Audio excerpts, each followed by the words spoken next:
Anyway, I said an email would start promptly at 2, so I'm going to start promptly at 2, and knowing that people are going to trickle in. Thanks everybody for joining and putting up with a bit of Mark and I catching up. It's been a while since we've chatted. My name is Peter Loge. I'm the director of the Project on Ethics and Political Communication and an associate professor in the School of Media and Public Affairs here at the George Washington University. We launched the Project on Ethics and Political Communication about 15 months ago, March of 2019, to promote the study, teaching, and practice of political communication ethics. It's incredibly important, obviously, and if anybody who works in journalism, public relations, law, business, and a number of other fields has had to take courses in ethics. There are journals and books and conferences and entire infrastructures around ethics for a range of fields, and it's past time for the same to happen to political communication. As some of you know, ethics, politics, and rhetoric are all the same field for a long time, but the roads diverged over a century ago. We're trying to bring them back together. In our short time as a project, we've done a number of things. I've given more than 24 talks around the country at colleges, public talks, high schools, conferences, to a consulting firm.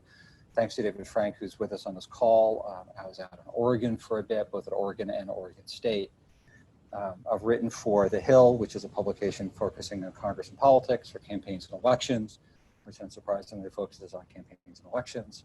Written about the need to teach political communication ethics and media ethics. Next week, Communication Currents, which is a publication of the National Communication Association, is scheduled to put out a piece on ethical rhetoric. And of course, we have a book coming out in August from Romano Littlefield called Political Communication Ethics, Theory and Practice. It'll be the only book of its kind, which is really unfortunate. It's meant as a textbook, but a lot of others might find it interesting. Half the chapters are from academics, people like Professor David Frank, Professor Lawrence McPhail, who are with us today, writing about one ought. What are the theories of ethics and rhetoric from the pre-Socratics up to the present and through digital media. And then half the chapters are from political practitioners, lobbyists, opposition researchers, speechwriters, and the rest. And I think it's a very good sign in the book that whenever I go through and read proofs or read chapters, my hackles get up. I want to pick fights, both theoretical and practical, with some of the politics and some of the theories I'm reading, which I think mean it'll be a good textbook. The book, the project, and all of the other writings really wrestle with the question of what ethical obligation, if any, do those of us who work in political communication have. Now, I've spent more than 25 years doing advocacy and communication. Do I have an ethical responsibility? Do those of you on the call who work in politics, I assume some of your names coming up now, what are your ethical responsibilities? One of the other things that the project is doing, of which this is a part, is hosting conversations. We have a 5-question series where we're asking political communication professionals, professors, students, and others the same 5 questions about ethics and political communication. We've had a couple of events in person, including with Professor David Frank right before the world closed because of COVID. We had Professor Frank along with the head of the Romney-Ryan speechwriting team and a former speechwriter in the Clinton White House talking about the ethics of speechwriting. We've done some video conversations, we've done digital online chats, and now, of course, we're having a conversation with a friend and former Emerson College alum, Professor Mark McPhail. Before I get into his rather lengthy bio, which I'm going to read all of, much to his chagrin, I'll talk a little bit about logistics. You can see that all of your audio is turned off. That's intentional. You can submit questions in the chat function, and I'll scroll them and I'll read them as they come up. I may call on you to ask the question. We'll see how all of this goes.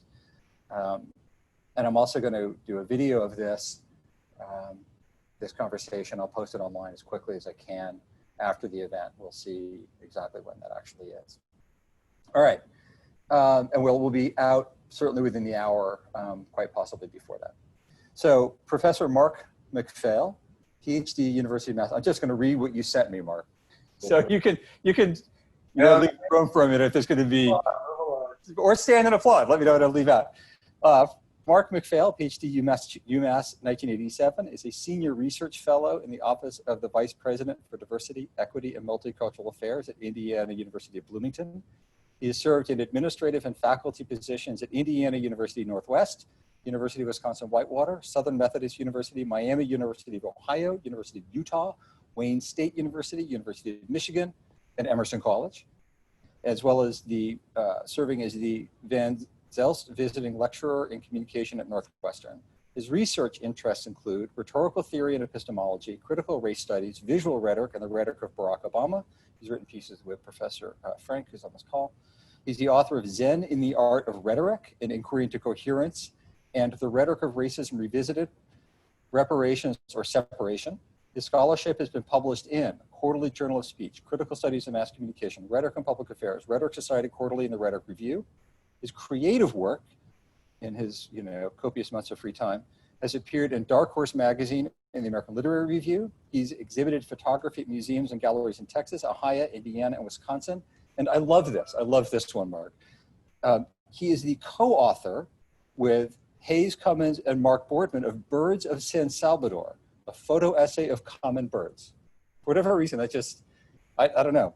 I shouldn't be surprised given that you're a fan of the bucolic, but I don't know. He's received a number of research and teaching awards, including the Albert J. Colton Memorial Research Fellowship, the University of Utah's Tanner Humanities Fellowship, the National Communication Association's Carl Wallace Memorial Fund, and Southern Methodist University's Honoring Our Professors Excellent Award. He has served as an expert witness in the state of Utah and for the United Nations Criminal Tribunal for Rwanda. Photographer, creative writer, ornithologist, rhetorical scholar, and UNHCR expert. I want to spend an hour unpacking all of that. We don't have that kind of a time, so we're going to focus on the issue of the moment. The topic for today's conversation is rhetoric, race, and racism. The initial conversation was going to be rhetoric, racism and the limits of rhetoric, because I know that you have changed or you adapted your views over your career. And I think the place to start this conversation is the definitional place, right? Okay. Rhetoric for a lot of people means, mere rhetoric whenever politicians talk. Aristotle defined it as the art of discovering all the available means of persuasion in a given situation. Some of you, I see former students, should have been able to say that along with me. Plato had a view much more similar to the contemporary view of rhetoric. Richard Weaver described it as truth plus its artful presentation. You, Mark, lean heavily on Aristotle, but you also, in some of your writing, distinguish between rhetoric and psychiatry. Help us understand what you mean by rhetoric and also how you see this moment. Okay, well, you stole my thunder because I was going to quote Aristotle and all those other people, so I'll just get past all that. So I left you Burke. I left you Kenneth Burke. Well, we'll leave Burke out of it for right now. So in the work that I did, the early work that I did in the Rhetoric of Racism and then later in Zen and the Art of Rhetoric, I was basically taking the question which was emerging in the linguistic turn and the critical turn and the idea that, language creates reality. And so I simply asked the question, what kind of reality does an oppositional, argumentative, essentializing language create? And the answer was racism. That racism is a product of the epistemological impulses that are at work in Western philosophy, and especially Western moral philosophy. And at the root of that is this notion of bivalence, the either or.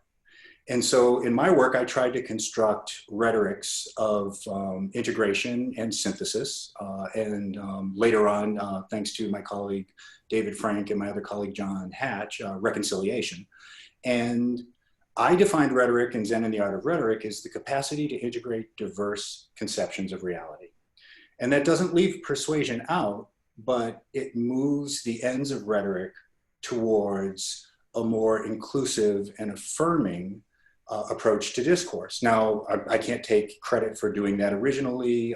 Folks had done this in English. There were feminist scholars had talked about invitational rhetoric. There were lots of people who were talking about that. And of course, the work that had been on dialogue was really central to this. And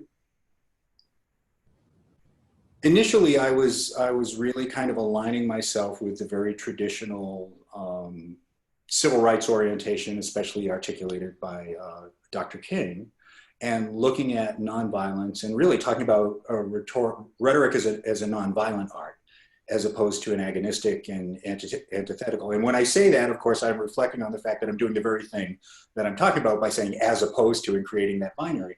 But the other piece of the work was this notion of complicity theory. And what complicity theory basically says is that when people are at odds with each other, and this actually goes back to Thrasymachus of Chalcedon, who is referenced in the Platonic dialogue as the individual, it's in one of the books of the Republic, who basically says that justice is the interest of the stronger. Okay, and so and then, you know, the response to that by Socrates is, well, no, justice is each thing working in accordance with its nature.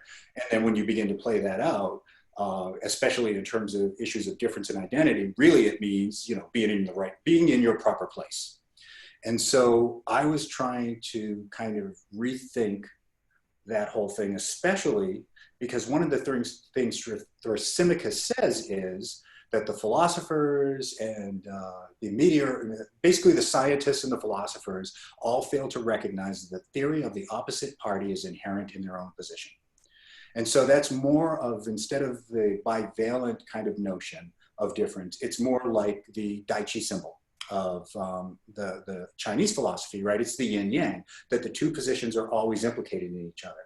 And it's in recognizing that implicature and understanding how that functions to sustain discourse or to sustain social interaction that becomes the focus of the critical aspect of rhetoric, because rhetoric has both its productive aspect, which is the creation of discourse, but it also has its critical aspect, which is the interrogation of discourse. And lots of people who have talked about this, Kerford talks about this in his book on the Sophists, I.F. Stone talks about this in The Trial of Socrates, is that part of the debate between rhetoric and philosophy is not just intellectual, but it's also ideological, that this is about power. And so what we inherit from Plato, I mean, there are basically what we know of Socrates comes from primarily three sources, right? Plato, Xenophon, and Aristophanes the Clouds. And what's interesting in the Aristophanes the Clouds is that all of the things that Plato condemns in rhetoric, Aristophanes basically says that, well, that's what Socrates is doing. So, you know, we have this whole story, we have this whole historical narrative, which places philosophy at a higher level, which elevates and privileges philosophy and does so at the expense of rhetoric. And in that dynamic, you begin to see the dynamics of race. So go ahead, I'm sorry, go ahead. Well, we think of racism as a problem that can be solved intellectually. And what I was trying to do in that work and am trying to do in the work I'm doing now is to suggest that the privileging of intellect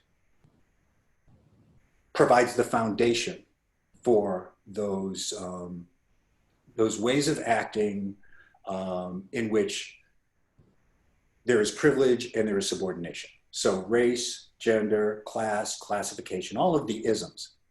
And so I had advocated for a dialogic rhetoric. And a dialogic rhetoric is one which withholds judgment in order to keep the conversation going. Over the years, my position on that changed, but as I'm sure my colleague David Frank will be happy to hear, I'm a little bit more optimistic today. I don't know if everybody can see the picture of David, but it's like David, don't take some aspirin. I don't want you to have a heart attack. But you know, but the thing is, you know, it took this tragedy. So what is the rhetoric of this moment then? Rhetorically, where are we? Well, I would say that we have the potential to move towards coherence. But I will always also say this: you don't get to dialogue without debate. You don't get to freedom without struggle. And the struggle that we are looking at right now is a struggle of conscience. So W.E.B. Du Bois is famously noted for saying that the problem of the 20th century is a problem of the color line. I would say that the problem of the 21st century is a problem of the conscience line. And we are seeing people cross that line in ways that they haven't before. So I'll throw this out there. I didn't put it in my bio, but I've served as a Sheriff's Merit Commissioner at Salt Lake City. I was the chair of the Sheriff's Merit Commission. And I've also been the vice president of the Police Commission, Police and Fire Commission here in Whitewater. So I've had those associations with law enforcement, and both of those positions were positions that dealt with issues of employment and hiring and those types of things. So I've seen how those processes work. It was interesting in Salt Lake City. I actually ran into a couple of situations where I was at odds with the hiring official because they were kind of trying to do the good old boy situation. But in Whitewater, I worked with Chief Lisa Otterbacher, who was the chief of police here in Whitewater. And I have never worked with a finer law enforcement officer in my life. And when she retired, she became a victim's advocate. And that's the kind of consciousness which is truly about conscience. And that, to see that in law enforcement, and I had the opportunity to see that with this one person, but what I'm seeing all around the country now is in many ways, I think, what was called for at the end of 1964, when the Student Nonviolent Coordinating Committee, the black kids in SNCC, told the white kids to go home and deal with the racism in their own neighborhoods. And that didn't happen. So all of the progressive movements that followed after that departed from the fundamental impulse that was at work in the civil rights movement and in the Black freedom movement. It was about equity and inclusion and fairness. And many of those movements gravitated towards privilege. That's my argument anyway, that it wasn't about changing the recipe, it was about getting a piece of the pie. And as Miss Ella Baker said, you know, this is bigger than a hamburger. It's not about, I can't go and sit in a restaurant and have a meal. It's about living in a world in which you are fundamentally devalued. And we see this in its most extreme forms now.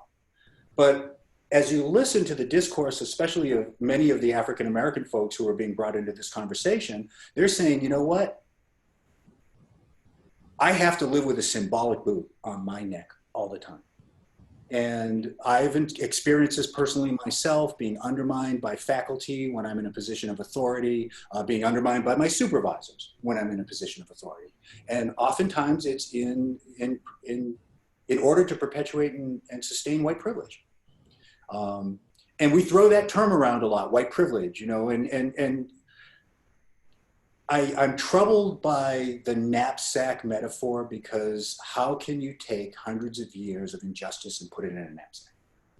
So I would say that the most appropriate definition of white privilege, and I would actually extend this beyond white privilege and talk about it in terms of gender privilege and talk about it in terms of orientation privilege, sexual privilege, is license to do harm to others without consequence. That's what white privilege is. And when you put it in that context, it's no longer something that we can easily intellectualize or rationalize away, which I believe that much of the work done in intellectual circles around race is easy to do, because it's easy to sit back and write about something. It's much harder to live it. And when you actually live it, there's a cost. And I see tens of thousands, if not hundreds of thousands of white people standing side by side with black people. And honestly, I never thought I'd see that. So David, I'm not giving up. So I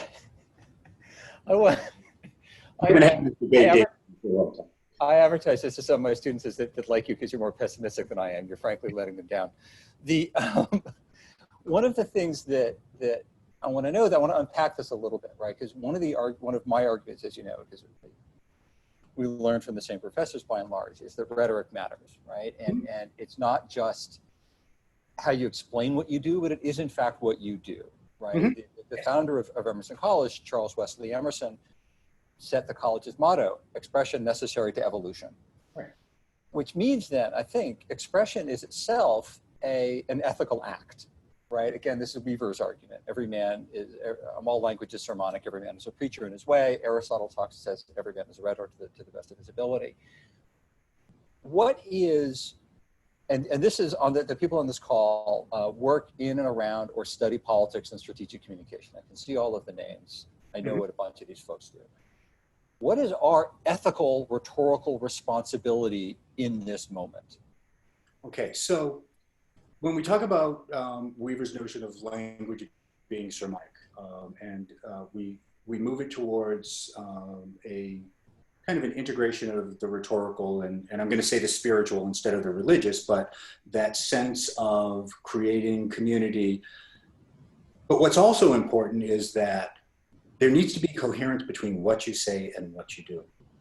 Richard Rorty, the American philosopher, once wrote that the only measure of truth is coherence in philosophy in the mirror of nature.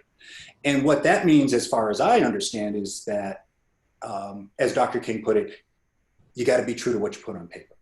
And we live in a country in which the paper has said one thing and the action has said another. And I think that this generation, in light of the disruptions that they are seeing in front of them, the evidence of their senses, are beginning to recognize that disjuncture, that incoherence.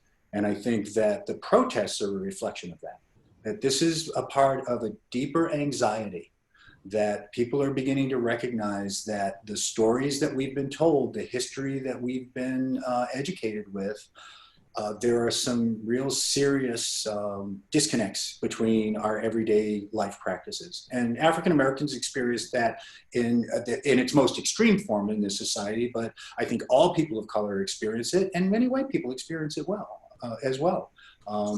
You know, before we started the formal conversation, the conversation about what happens in academic environments. I mean, how a faculty member believes that she or he is superior to the staff person.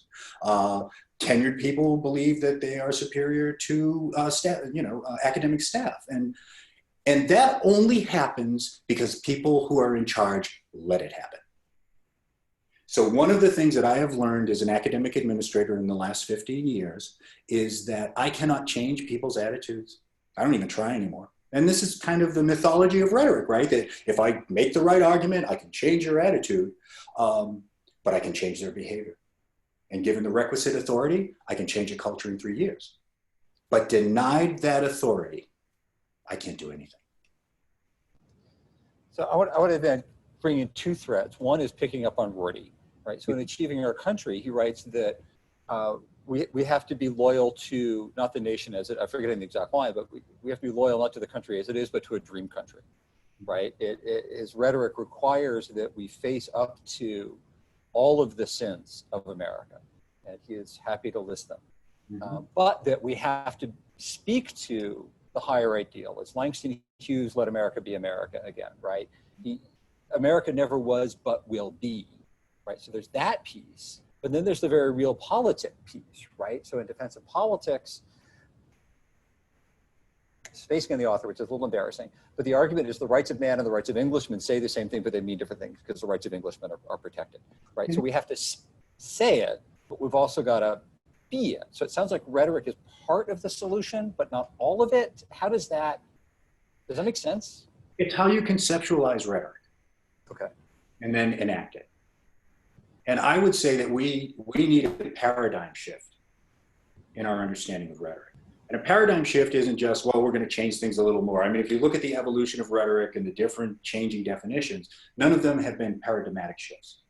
The closest that we've come to that, in my opinion, especially in terms of issues of race, is Golden and Rickey's work, where they explicitly say, after looking at the rhetoric of Black Americans over the course of this nation's history, we're wondering if this is a rhetorical problem and may actually be a psychiatric problem.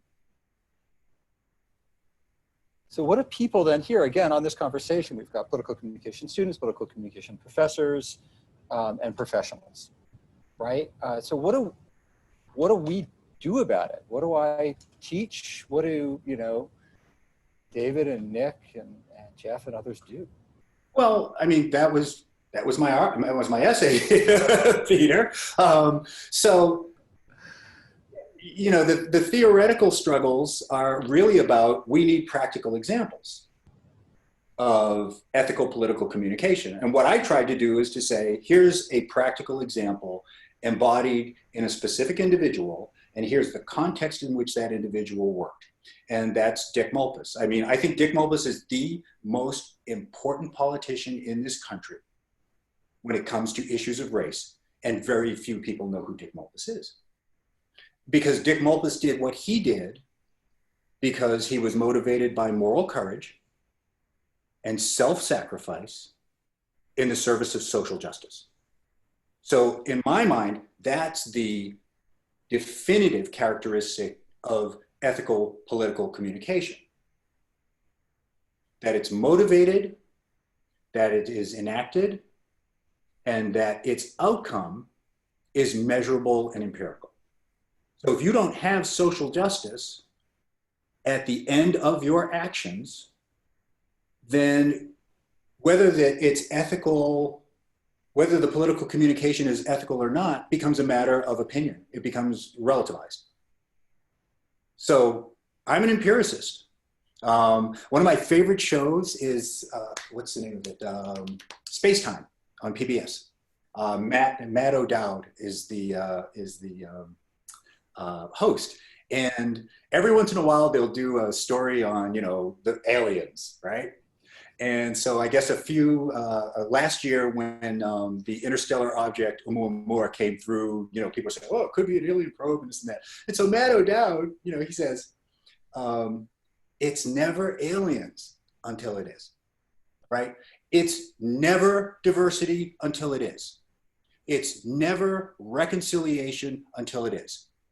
And the beauty of physics is that everything is measurable and empirical. And so while I believe that we have to look to an ideal, we cannot accept looking to an ideal as the end or the outcome. That the realization of the ideal, when the ideal is no longer an ideal, but reality, then we've achieved our goal. I want to open up a conversation of questions in a moment. It's a small enough crowd. I'll just unmute you if you want to ask a question. But I do want to shift gears a little bit, going back to Emerson College, which is a lot of people know is one of my favorite subjects. Dr. Lee Pelton, the president of Emerson, put out a very powerful statement. I don't know, 4 or 5 days ago now, it's losing track of time here. Professor Pelton is a PhD in literature out of Harvard, which you can see in everything he writes. His daughter was, I remember when he was coming into Emerson, people are a little concerned. I don't know, he's coming from, some small college in the Pacific Northwest. He's coming out of Harvard. He doesn't get us. Because like every place else, Emerson likes to think we're this special little magical island. And somebody pointed out that his daughter was studying poetry at Emerson at the time. They were like, okay, that's fine. He gets it. He can come in now.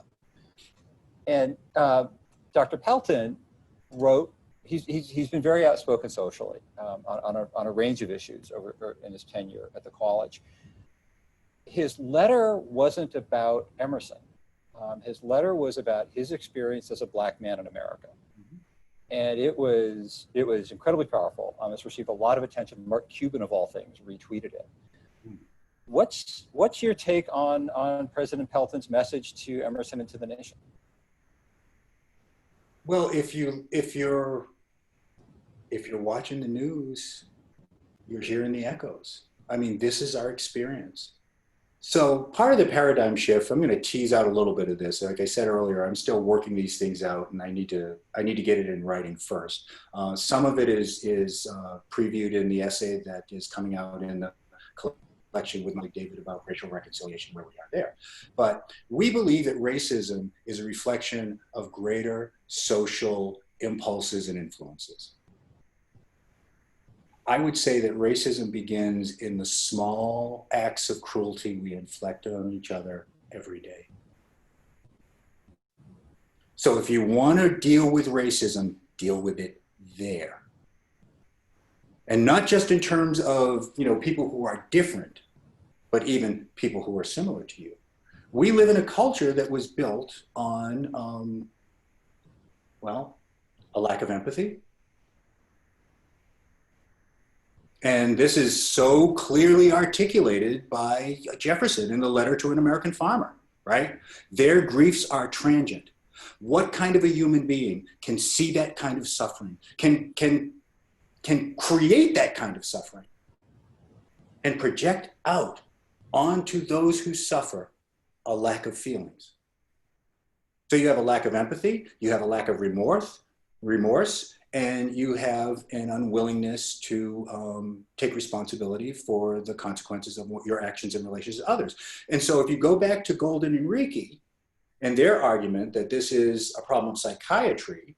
And it's very interesting because at the same time that they were writing, Alvin Poussait, psychiatrist at Harvard, and a number of other African-American psychiatrists went to the American Psychological Association and said, we would like you to make extreme racism, not just, you know, what we think of now. We have symbolic racism and modern racism and everyday racism, all the different and microaggressions, all this stuff, extreme. So the Nazis and the Klan and the people who do violence, we'd like you to make this, you know, to put it in the diagnostic statistical manual for this, you know,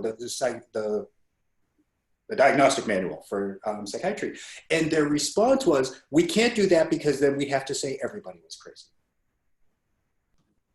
And so what that speaks to is that the underlying impulses which have shaped this culture, if one were to diagnose them, the diagnosis would be sociopathy. And the thing about sociopaths, which distinguishes them from psychopaths, is sociopaths know what they're doing. And they do it because they know they can get away with it. And if you don't stop a sociopath by age 15, it ain't gonna happen. So that lack of empathy, that lack of remorse, that unwillingness to apologize, that projection out onto others of one's own evil, I'll just put it that way. Those are the characteristics of sociopathy. And I think at this moment, we see those characteristics writ large in our political leadership. All right, so with that, I want to open up the conversation. Let me know if you want to be unmuted somehow, flag me or wave or something, and we'll figure this out as we go.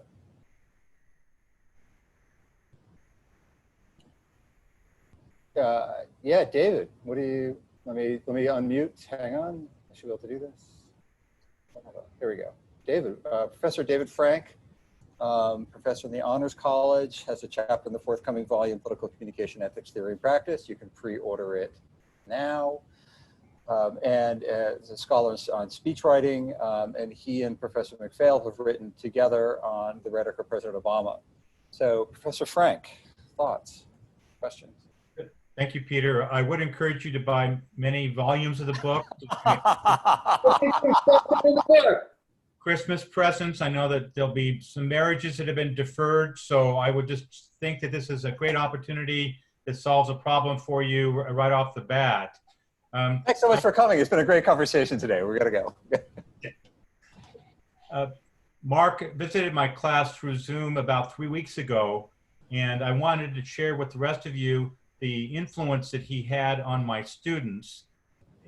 Oregon is a state that did not let blacks into it until in the late part of the 19th century. And so the vast majority of my students are white. And what they took away from Mark's presentation was this, and I think it explains the present moment that is tempting Mark to move very modestly in the direction of optimism. Maybe that's not the right word, but he's seeing some concrete evidence of change. So one of the first things that he said that really struck my students was the notion that racism is deeply evil. And I think that they already knew that, but to hear it codified as such. And then second, he talked about the role of the bystander, and that far too often whites have stood and said the right things, but have done nothing. And I now see, as Mark is, and even Tanashi Coach yesterday said that he is feeling a little bit optimistic as well. The fact that white students are joining with black students and other students of color in protest movements here in Eugene, Oregon, and in London, England, and you know, around the world, and in Minneapolis, is concrete evidence that they are taking the evil of racism seriously and deeply. And so, you know, again, the role of the bystander was something that Mark emphasized, and the fact that that whites needed to both do more than just verbally acknowledge white privilege, but to put that acknowledgement into concrete practice. And I think that's where there is some optimism and hope. And those are bad words because I know Mark is still waiting to see concrete action.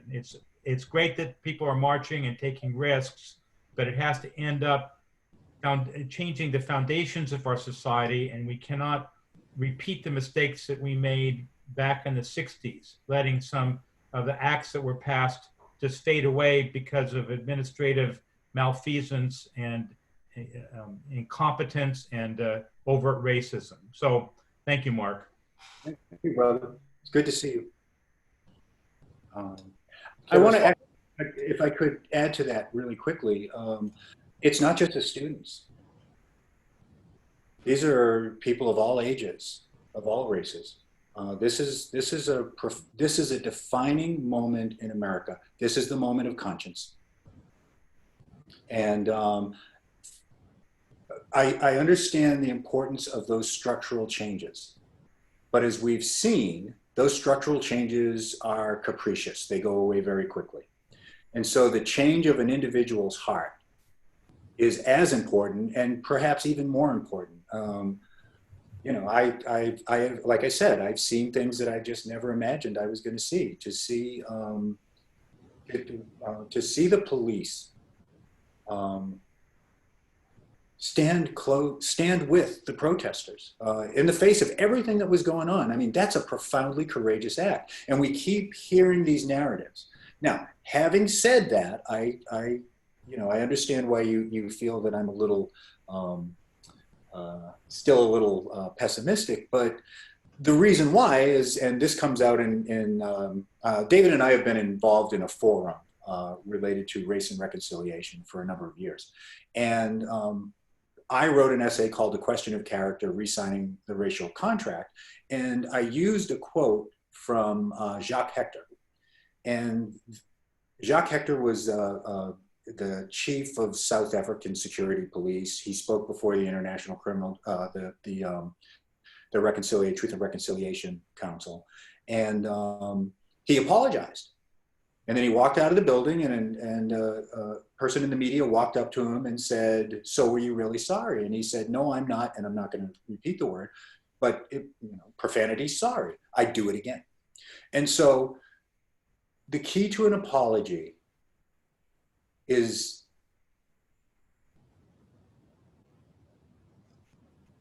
when you say "I'm sorry," you also have to say, "How do I make it right?" And that's what makes apology legitimate. And then, and this is the hardest thing, you have to be willing to act on it. And I see people who are willing to act. And I think that some of I think that the blue line of silence might be broken by some of these folks who have shown some courage. I mean, and this is, I'm hoping that this helps to cultivate a larger consciousness among all people, because the cowardice is not just the cowardice of white people, it's the cowardice of all people who stand by. Milton Meyer, in his book, They Thought They Were Free, talks about Nazi Germany. I mean, he interviews these Germans and they thought they were free. So I want to push on this a little bit, because one of the things you talk about in writing about President Obama and his speech on race in Philadelphia is that it was in response to a rhetorical moment and an exit created by Reverend Wright, right? So Obama's speech, which written about in really interesting ways, only makes sense in the context of what came before it. Are we at another one of those moments? Is this a rhetorical moment? Is this an exigency to which we now are obligated to respond? Well, yeah, I mean, one of the nice things about rhetorical coherence and enlarging the concept of rhetoric is it doesn't discard what was already there. So we look to Bitzer for the rhetorical situation. But what's amazing here is this: there has been no greater exigency, no greater imperfection marked by urgency in the history of this nation, with the exception perhaps of the treatment of women, than the treatment of Africans, people of African descent. And so why was it that it's not until 1994 that the first two book-length studies of rhetoric and race emerge? 1994. Aaron David Gresson, Recovery of Race in America, and that was the year I wrote The Rhetoric of Racism. There were no book-length studies of rhetoric and race prior to that I'm aware of, and I studied it as a graduate student. And go look. The only thing that I could find that was basically rhetoric and race, or rhetoric and racism, was an essay in a literary journal about Thomas Dixon and the Damn Black Beast. And that was The Rhetoric of Racism. Now, I want to say Hyde Busmagian, but that was our professor at, no, Hyde Matarosian. But Hyde Busmagian was, yeah, I had that right, wrote the Language of Oppression. And there was a chapter in there on the language of white racism. But apart from that, and the work by people like Golden Enrique, and of course, Molefi Kete Asante, who was, had written about race in many of his different works, and many of the African-American scholars had. I believe these were the first two book-length studies of rhetoric and race. So the most pervasive and profound exigency, and I think it gets back to the questions raised by Golden Enrique. Is this really a rhetorical problem? And the other piece that gets to is that it questions our assumptions and beliefs about rhetoric itself. Can you change another person's beliefs? Can you change another person's values if they're not predisposed toward that change? And so, I mean, I don't really care if I can change somebody's beliefs or values. All I care about is whether or not I can change their behavior. Because their beliefs and values, while they may undergird and be precursors to violent action, it's the action itself. And again, we witness small cruelties every day and stand by and let it happen. And the role of a leader is in every instance to engage and dismantle those structural, intellectual, ideological apparati that sustain those cruelties. Because it's a basic a fortiori argument, right?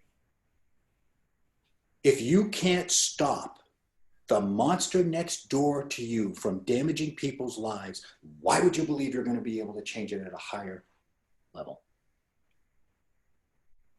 So when people ask, what can I do? Go home to your community and anytime your professors, your politicians, your police, your priests, your parents engage in racism, stop them. Say, not on my watch. I will not tolerate this. And then act in accordance with that statement. The real problem with rhetoric, as in the Platonic sense, is words don't match do not match deeds, and that's rhetorical incoherence, and that is the enemy of diversity and inclusion and love. I mean, when I wrote Zen and the Art of Rhetoric, in the beginning of the book, I said, beyond all of the academic blah blah blah blah and epistemology and all that stuff, this book is about love. Bottom line. But we live in a society in which love is taken for granted and kindness is abused and exploited. And it's those little acts that lead to the larger acts. So stop those in their tracks. I want to suggest something based on this one. I want to suggest something that hopefully people will weigh in and either ask questions in chat, raise their hands or something. Is there's a theoretical and a practical piece here that I hear connected.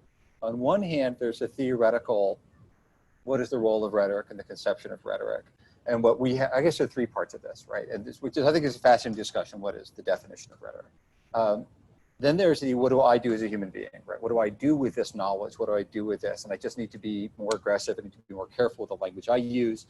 I need to be more interventionist. As one of my colleagues in SNPA says, it's time to become a co-conspirator, go from an ally to co-conspirator.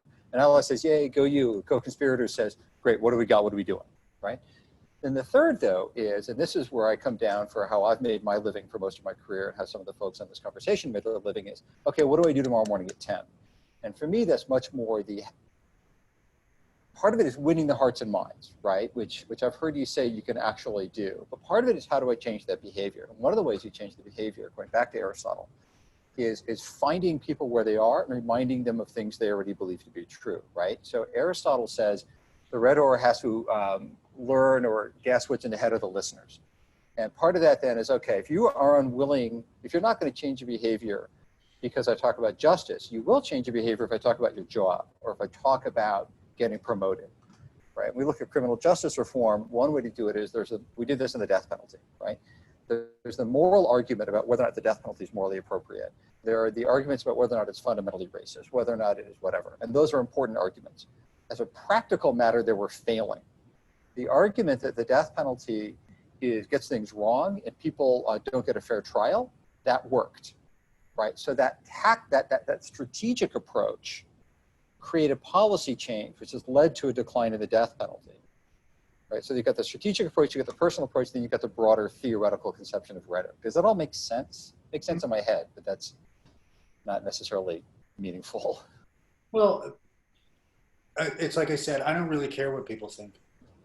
I just care about what they act. And as a politician, as a person who is in a position of authority at any level, and again, we want to look at this in terms of these big, major legislative changes and so on like that.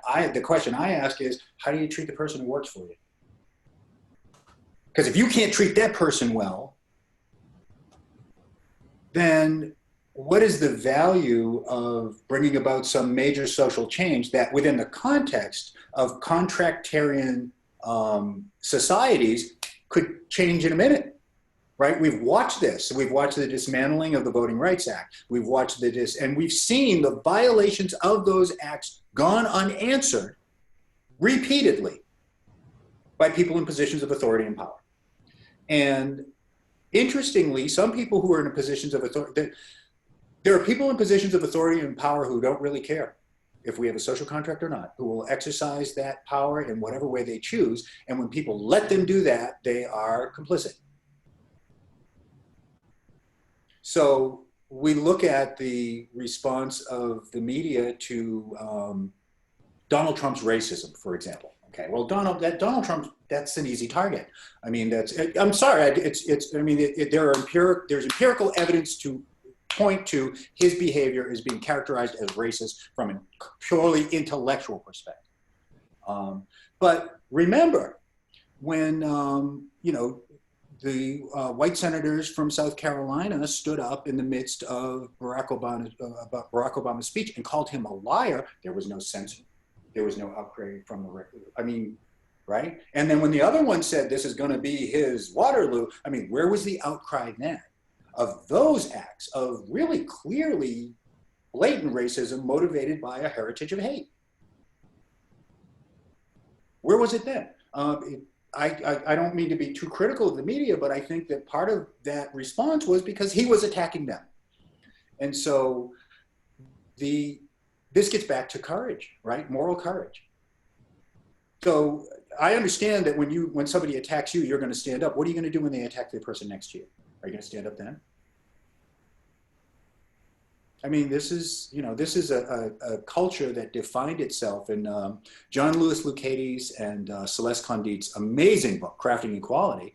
It's a stunning book because what it does is it very systematically documents and dismantles and deconstructs our myths about equality. The early colonists didn't talk about equality. They talked about liberty and they talked about property. And liberty was the right to own property. And we have this narrative that this was all about freedom and justice. No. If you remember when I was a child, I remember that the main impetus for the revolution was taxation without representation. And that is a persistent preoccupation of white Americans. I don't want to pay my taxes. Well, we've seen the result of that. We've seen the result of that. So when we encounter a crisis of international proportions, we can't even take care of our own people. We can't provide our caregivers with what they need. And so I'm a little troubled by the narrative of we're all in this together. And I think that whether it was God or the universe or Buddha, this horrible tragedy that we witnessed told us all we're not in this together. And more powerfully than any of the statistical evidence about health disparities, which we've known about for years. So this idea that this has brought it to our attention, what, were you just not looking before? I'm sorry, I don't want to get, but, you know, yes, we have to love each other, we have to treat each other well, but we have to call each other out when we're wrong. And I don't know of many politicians in the course of my lifetime or what I know of politics, and you all are, you know, you are the experts on this, I am not, that were willing to show that kind of moral courage. One of the things that I talked to David about, and I think it kind of struck his students, and I like to do this in two parts. So first I'll do it in terms of gender.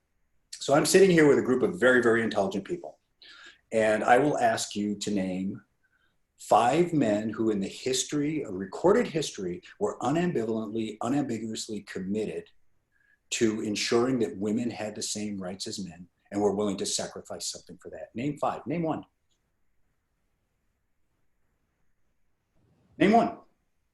Anybody, turn your mics on. Name 1. I'll go President Carter. Hey, I like Jimmy.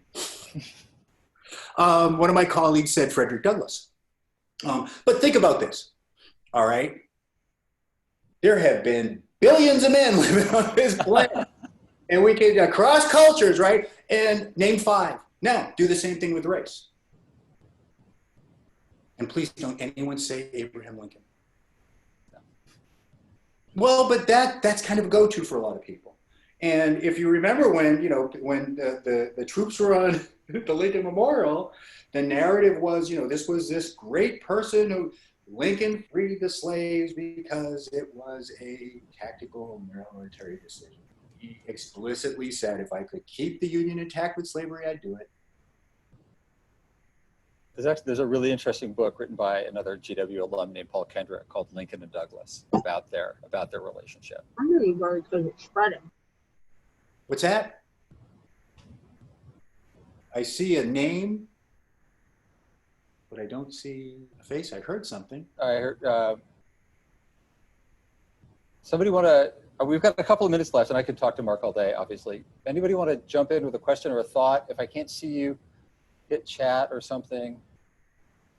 I guess I could unmute everybody. Just.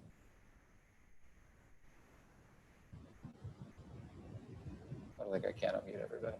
I guess I have I don't quite know how to formulate it, but this has been super interesting. And a lot of it on the individual level. And I'm curious about sort of the interplay of the individual with the structural and the idea that the structures are shaped by the words and the rhetoric we use, but they also confine and sort of shape the rhetoric of the people within it. Mm-hmm. And it just sort of dealing with and communicating about the structural elements is challenging to sort of work through. So I'm curious with that really poorly formulated thought. No, I understand.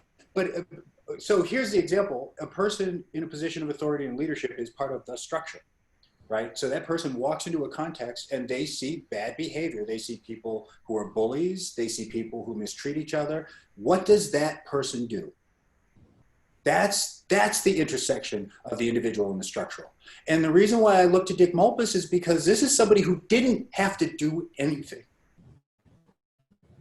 He sacrificed his career as governor. I mean, this was somebody who had spent his life to move into that position, and he sacrificed that because he did the right thing. And what he did, what enraged people in the South who were deeply invested in that racial narrative, was he apologized. So reconciliation, all of the scholarship points to this, involves atonement, apology, forgiveness, reparation, and then you get reconciliation. You know, how many times can you point to the atonement? How many times can you point to the apology? I mean, I remember when Minister Louis Farrakhan gave the Million Man March speech, and Brother Farrakhan likes to talk for a long time and he does lots of things, but the one message was, we've atoned. Now you atone. And that got lost. Because I don't think it's what the country wants to hear. I will say this, as hopeful as I am, we will not get out of this easily. Because if tomorrow a critical mass of white people stood up and said, we are anti-racists in the tradition of John Brown, there would be violence in this country. Because that's where the line gets drawn. I mean, John Brown is the model anti-racist. And Malcolm X said this. He said, if you're a liberal in the spirit of John Brown, then I'm with you. Otherwise, I don't have time for you. And that means sacrifice. And I'm not saying people have to go out and fight in the streets and engage in violence, but what are you going to give up? And standing up means giving something up. There's a sacrifice there. I have been in relationship with white people all my life, from the time I was a child. And very close and intimate relationships. So I know how pervasive racism is in white communities. And when white people say, "Oh, well, I don't see that," really? I mean, white people make racist, horrible statements all the time. I can't go to the restaurant down the street without hearing, and this, I believe this is a common phenomenon. Groups of white men who come together, sit in the restaurant and talk their politics, and oftentimes it is just horrifying. I was in Gary, Indiana, and I went to have my breakfast. I like to have my oatmeal with my bacon, okay? For me, right?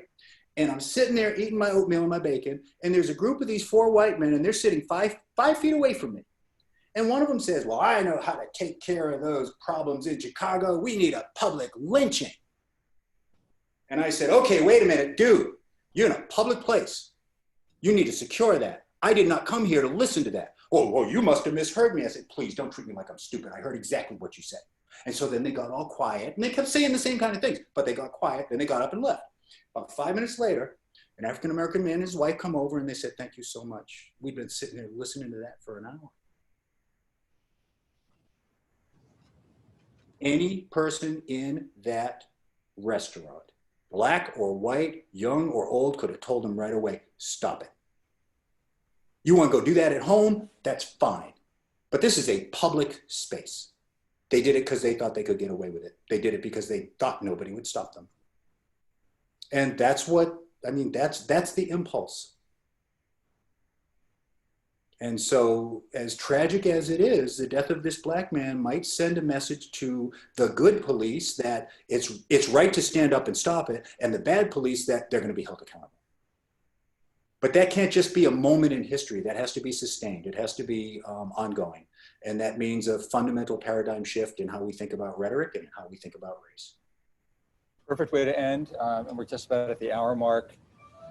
Professor Mark McPhail, I can't thank you enough for the wisdom, for the chapter in the Rhetoric and the Ethics of Political Communication Freedom Summer as a case study in moral leadership. Thanks all of you for taking an hour out of a Friday afternoon. A lot to think about, Mark, and certainly a lot to do. So let's all get to it. Thanks again. Have a great afternoon, everybody. Appreciate the opportunity, and I appreciate the wonderful work you're doing. Thanks, everybody. Bye-bye.